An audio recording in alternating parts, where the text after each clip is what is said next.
नमस्कार दोस्तों, स्वागत है आप सभी का एक और नए वीडियो में। दोस्तों, ध्यान लगाने के बारे में हमने काफ़ी सारी कहानियाँ सुनी हैं, हमने काफ़ी सारी बातें सुनी हैं, लेकिन उसके बाद भी हम ध्यान नहीं लगा पाते, हम किसी काम में मन नहीं लगा पाते। आखिर ऐसा क्यों होता है और ऐसी क्या वजह है जिस कारण जब भी हम कोई कार्य करना शुरू करते हैं तो हमारा मन भटकने लगता है, हमारे मन में तरह तरह के विचार चलने लगते हैं और हम उस कार्य पर ध्यान ही नहीं लगा पाते। तो अगर आप भी इस समस्या से जूझ रहे हैं तो आज की जो कहानी है यह आपके लिए बहुत ही महत्वपूर्ण होने वाली है, तो इस कहानी को अंत तक जरूर देखिएगा। इस कहानी में हम आपको कुछ ऐसे तरीके बताने वाले हैं जिसके माध्यम से आप किसी भी कार्य को मन लगाकर कर सकते हैं और आपका ध्यान भी प्रति सेकंड गहरा होता जाएगा। दोस्तों, एक समय की बात है, एक नगर में एक बहुत ही प्रसिद्ध गुरु रहा करते थे। वह बहुत ही विद्वान और बहुत ही ज्ञानी थे। लोग उनके पास अपने समाधान के लिए बहुत दूर दूर से आया करते थे और उनके आश्रम में उनकी कई शिष्य भी उनके साथ रहा करते थे। एक दिन की बात है, वह अपने आश्रम में टहल रहे थे कि तभी उन्होंने देखा उनका एक शिष्य संस्कृत के कुछ लोगों को एक पन्ने से दूसरे पन्ने पर उतरवाने का प्रयास कर रहा था, लेकिन बार बार गलती होने के कारण उसे वह सारा काम दोबारा शुरू करना पड़ रहा था। कई बार प्रयास करने के बाद आखिरकार वह थक गया और हार मान ली। तभी उसकी नज़र उन गुरु पर पड़ी।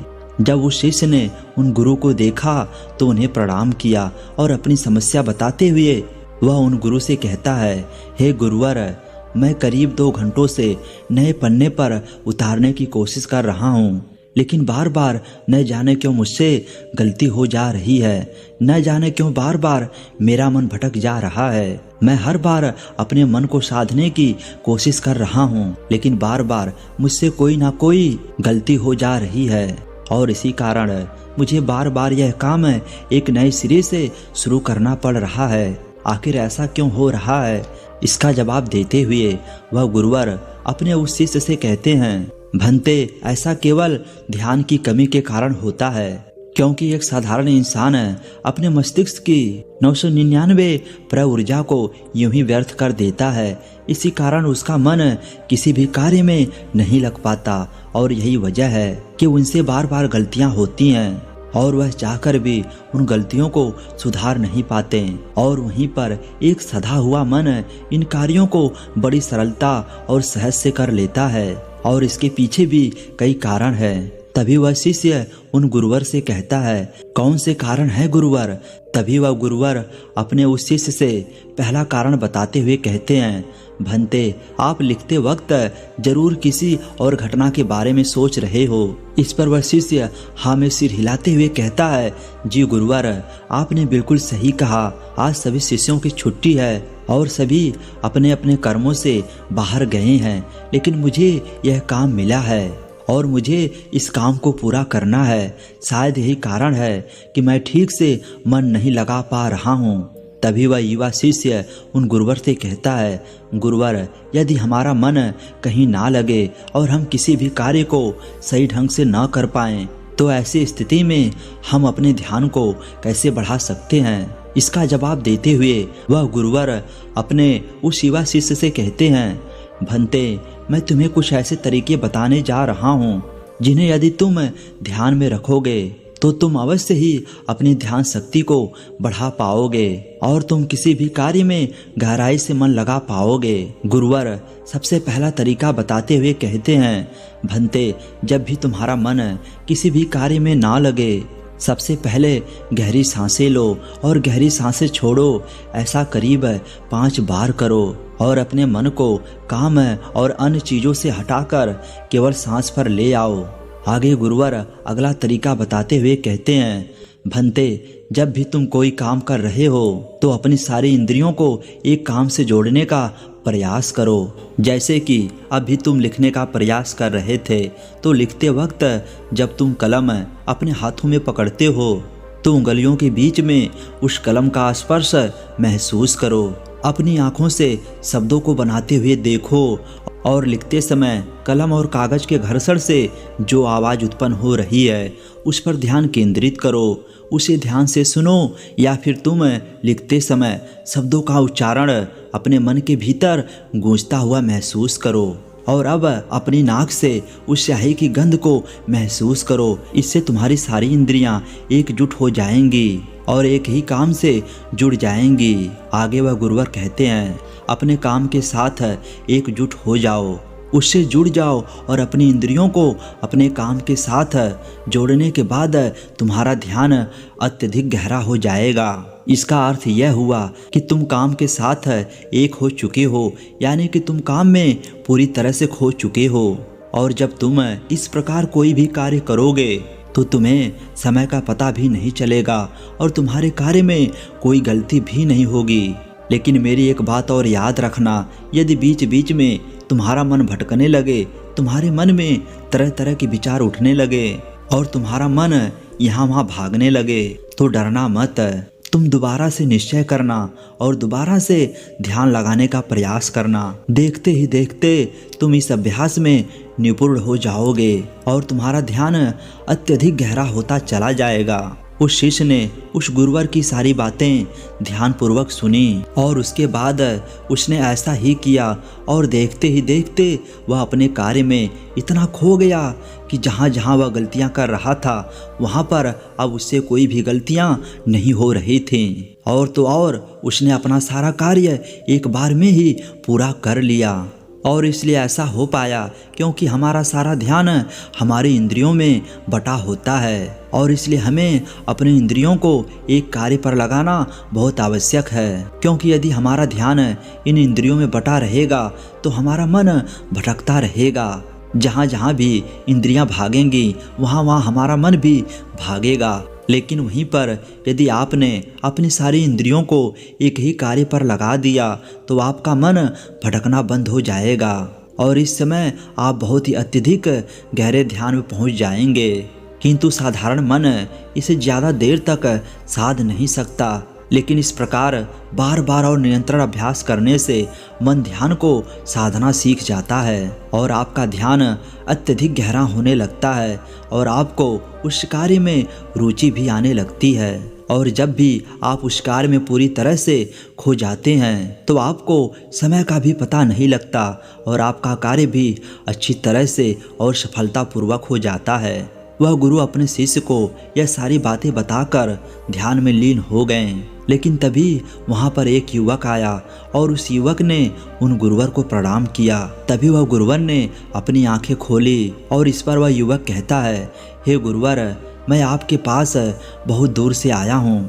मैंने आपके बारे में तरह तरह की बातें सुनी है। मैंने सुना है कि आप सभी की समस्याओं का समाधान करते हैं। मेरी भी एक समस्या है, कृपा करके मेरा मार्गदर्शन करें। इस पर वह गुरुवर उस युवक से कहते हैं, बोलो आखिर तुम्हारी समस्या क्या है। वह युवक अपनी समस्या बताते हुए उन गुरुवर से कहता है, हे गुरुवर, मैं बहुत लंबे समय से तैयारी कर रहा हूँ। मैंने कई तरह के सरकारी परीक्षाएं भी दी हैं, लेकिन मैं किसी में भी उत्तीर्ण नहीं हो पाया। मुझे यह पता ही नहीं चल पा रहा कि आखिर मुझसे गलती कहाँ हो रही है, आखिर मुझ में क्या कमी है। उस युवक का यह प्रश्न सुनकर वह गुरुवर मुस्कुराने लगे और उस युवक से कहते हैं, भंते, क्या तुम सच में अपनी परीक्षा में सफल होना चाहते हो? इसका जवाब देते हुए वह युवक कहता है, हाँ गुरुवर, मैं अपनी परीक्षा में सफल होना चाहता हूँ, इसीलिए तो मैं आपके पास आया हूँ।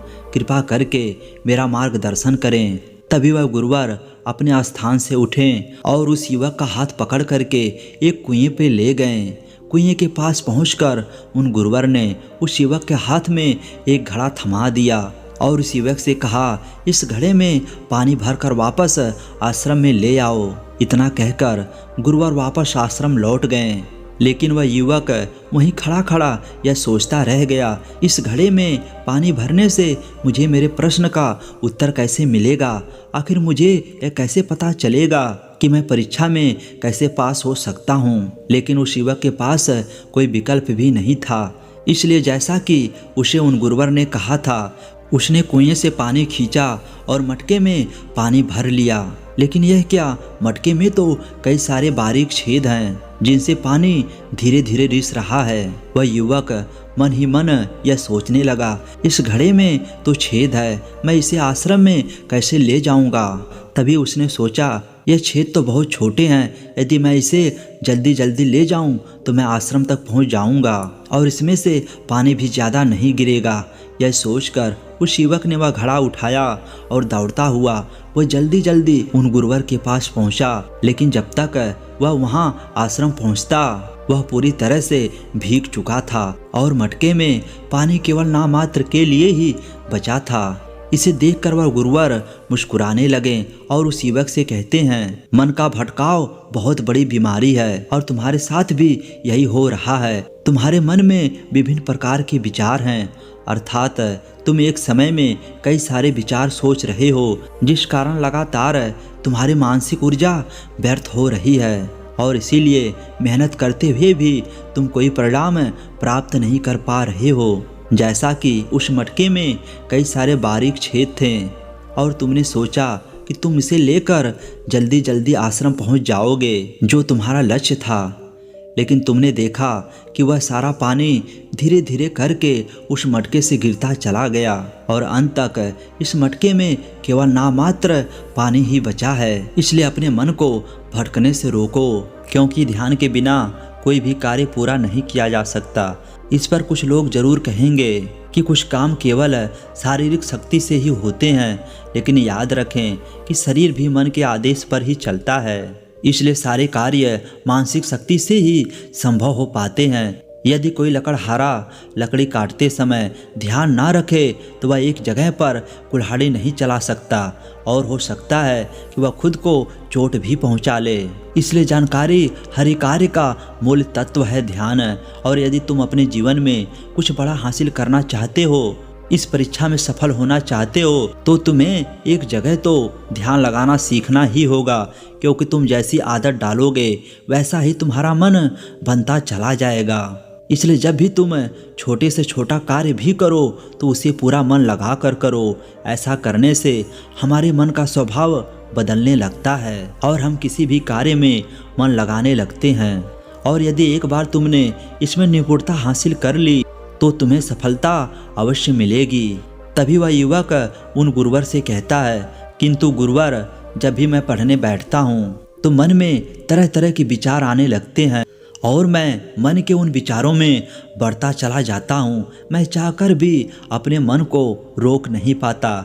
ऐसी स्थिति में मैं मन के उन विचारों को कैसे छोड़ सकता हूँ। इस पर वह गुरुवर मुस्कुराते हुए उस युवक के हाथों में एक गिलास थमा दिया और उस गिलास में लबालब पानी भर देते हैं और उस युवक से कहते हैं, यह गिलास जो तुम्हारे हाथ में है, इस गिलास में से एक भी बूंद पानी नीचे नहीं गिरना चाहिए। इस पर वह युवक कहता है, लेकिन कब तक। इसके जवाब में वह गुरुवर उस युवक से कहते हैं, जब तक यह गिलास मैं तुम्हें नीचे रखने के लिए ना कहूँ। उस युवक ने उन गुरुवर की बात मान ली और वह गिलास लेकर वह खड़ा तो हो गया। आखिर में उसे भी तो अपनी योग्यता उन गुरुवर को साबित करनी थी। शुरू में सब कुछ ठीक चल रहा था, लेकिन कुछ ही देर बाद उसके मन में तरह तरह के विचार उठने लगे और यह सोचने लगा, आखिरकार यह सब करने से भला क्या होगा। मैं चाहे कितनी भी कोशिश कर लूँ, लेकिन मेरा मन मेरे बस में नहीं आने वाला है। मैं उस पर नियंत्रण नहीं कर सकता। मैं कभी भी नहीं बदल पाऊंगा। यह सोचकर वह लड़का मन ही मन असहज होने लगा। वह लगातार कोशिश करता रहा, लेकिन अब उसके शरीर के हिलने से बार बार पानी गिलास से नीचे गिर रहा था और जमीन पर फैल रहा था। यह देखकर वह गुरुवर उस युवक से कहते हैं, बेटा, जब तक तुम्हारा मन शांत था तब तक पानी की एक बूंद भी गिलास से नीचे नहीं गिरा, लेकिन जैसे ही तुम्हारे मन में तरह तरह के विचार उठने लगे, तुम्हारा शरीर भी वैसे ही प्रतिक्रिया देने लगा और तुम्हारे शरीर की प्रतिक्रिया देने के कारण गिलास से पानी नीचे गिरने लगा और जमीन पर फैलने लगा। आगे गुरुवर उस युवक को समझाते हुए कहते हैं, बेटा, जैसे गर्म लोहे पर हथौड़ा की चोट पड़ती है तो वह एक नया आकार ले लेता है, ठीक उसी तरह एक विचार भी छोटे हथौड़े के जैसा होता है, जिसकी चोट से इंसान का शरीर, व्यक्तित्व और मन आकार लेने लगता है। अर्थात तुम्हारा यह मन गिलास में पानी की तरह है और यह बहुत आसानी से भटक जाता है, विचलित हो जाता है। यदि तुम चाहते हो कि गिलास में भरा हुआ यह पानी शांत रहे, तो इसके लिए तुम्हें अपने मन को शांत रखना होगा। इसके बाद गुरुवर उस युवक को कहते हैं, अब इस गिलास को एक बार फिर से पकड़ो और अपना सारा ध्यान अपनी सांस पर ले जाओ। सांसों को अपने पेट में, सीने में आता जाता महसूस करो। हाथ में जो दर्द है, जो असहजता हो रही है, उसे जाने दो। मन में जो विचार आ रहे हैं, उन्हें जाने दो। खुद को यह याद दिलाओ कि तुम मन नहीं हो, बल्कि मन को देख रहे हो। तुम सांस भी नहीं हो, तुम सांस को देख रहे हो। ऐसा याद करने से विचार आकर चले जाएंगे, लेकिन तुम्हें विचलित नहीं कर पाएंगे। थोड़ी देर तक वह लड़का यूं ही अभ्यास करता रहा और अब तक पानी के उस गिलास से एक बूंद भी पानी नीचे जमीन पर नहीं गिरी। यह देखकर वह गुरुवर मुस्कुराएं और उस युवक से कहते हैं, बेटा बस अब यही अभ्यास अपने काम और पढ़ाई में करना। इससे मन धीरे धीरे शांत होने लगेगा। फिर कोई भी बड़ी चीज हासिल करना मन के लिए स्वाभाविक हो जाएगा। इस प्रकार तुम किसी भी बड़े से बड़ा लक्ष्य को हासिल कर सकते हो। और यदि तुम किसी परीक्षा में सफल होना चाहते हो, तो यह भी तुम्हारे लिए बहुत सहज हो जाएगा। इतना कहकर वह गुरुवर शांत हो गए और वह युवक भी यह समझ चुका था कि आखिरकार वह इतनी सारी परीक्षाएं देने के बाद भी अब तक सफल क्यों नहीं हो पाया। उसने उन गुरुवर को प्रणाम किया और वापस अपने घर लौट आया। दोस्तों, इस कहानी से हमने कई सारे महत्वपूर्ण बातें सीखी हैं। चलिए एक एक करके उनके बारे में जानते हैं। सबसे पहले 5 इंद्रियों को एक काम पर लगाओ। गहरी सांसें लो और गहरी सांसें छोड़ो। ध्यान सांस पर ले आओ और बाकी सारी चीज़ें छोड़ दो। दूसरी बात, सभी इंद्रियों को केवल एक काम से जोड़ो। कान, आँख, नाक, स्पर्श, हर तरह से काम से जुड़ जाओ, उस काम में एक हो जाओ। तीसरा, यदि ध्यान टूट भी जाए तो इसमें घबराने की कोई ज़रूरत नहीं। एक बार फिर निश्चय करो और दोबारा से प्रयास करो। दोबारा से अपने काम में पूरी तरह से मग्न होने का प्रयास करो। धीरे धीरे ध्यान गहरा होता चला जाएगा और आप किसी भी कार्य में पूरी तरह से मग्न हो जाएंगे। जब ऐसा होगा तब आप वह कार्य बड़ी सरलता और सहजता से पूरा कर लेंगे। इस बीच जो भी समय लगने वाला है, उसका भी अंदाजा आपको नहीं लग पाएगा और साथ ही ना तो वह काम आपको बोझ लगेगा और ना ही आप उस काम को करने में उबाऊ महसूस करोगे। आप उस काम में आनंदित रहेंगे, उस काम में आपको मजा आएगा और आप उस कार्य को बड़ी सरलता और सहजता से पूरा कर पाओगे।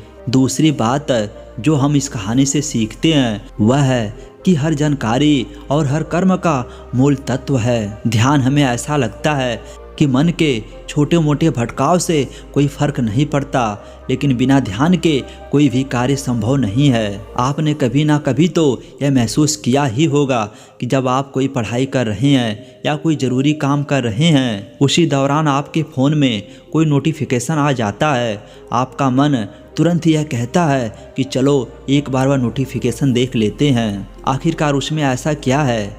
और जैसे ही आप वह नोटिफिकेशन देखने जाते हैं तो आपका पूरा ध्यान उस स्मार्टफोन में लग जाता है और आपका अधिकांश समय उसी में बीत जाता है। लेकिन जब आपको यह एहसास होता है तब तक बहुत देर हो चुकी होती है। तीसरी बात, स्वीकार करो और जाने दो। जैसे गर्म लोहे पर हथौड़े की चोट से वह आकार लेता है, ठीक उसी प्रकार से मन के विचार भी एक हथौड़े की भांति हैं और उनकी चोट से इंसान का शरीर, व्यक्तित्व और मन आकार लेता है। आपने यह भी देखा होगा कि जब हमारे मन में सकारात्मक विचार होते हैं तो हम बहुत सी पॉजिटिव, अच्छा और हल्का महसूस करते हैं। वहीं जब हमारे मन में नकारात्मक विचार होते हैं तो हम बहुत ही भारी, परेशान और चिंतित महसूस करते हैं। साथ ही हमारा शरीर भी बहुत थका थका महसूस होता है। इसलिए छोटे से छोटे विचारों पर हमें ध्यान देना आवश्यक है। इसलिए हमें जागरूक रहना आवश्यक है और इसलिए अनचाहे विचारों को अपने मन में ना आने देना। उन्हें जाने दो, बल्कि अपने सांसों पर ध्यान रखो। खुद को यह याद दिलाओ कि मैं मन नहीं हूँ, मैं तो मन को देख रहा हूँ। मैं सांस नहीं हूँ, मैं तो सांसों को देख रहा हूँ। जो भी विचार आए उसे स्वीकार करो और जाने दो। ऐसा करने से मन अनचाहे विचारों से मुक्त हो जाएगा और आप एक पानी में पत्ते की तरह पानी के ऊपर तैरने लगेंगे, जिससे आप आनंदित और खुश महसूस कर पाएंगे। आपका शरीर हमेशा तंदुरुस्त और स्फूर्ति से महसूस कर पाओगे और ना ही आपका मस्तिष्क किसी प्रकार के तनाव और चिंता में डूब पाएगा। इस प्रकार आप सही निर्णय भी ले पाएंगे और आपका ध्यान भी गहरा होता चला जाएगा।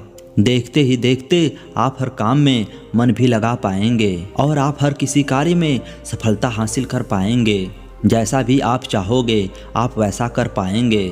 दोस्तों, आपने आज की इस वीडियो से क्या सीखा वो हमें कमेंट में बता सकते हैं और उम्मीद करता हूँ कि इस छोटी सी वीडियो से आपको बहुत कुछ सीखने को मिला होगा। अतः चैनल को एक लाइक और सब्सक्राइब करना न भूलें। धन्यवाद।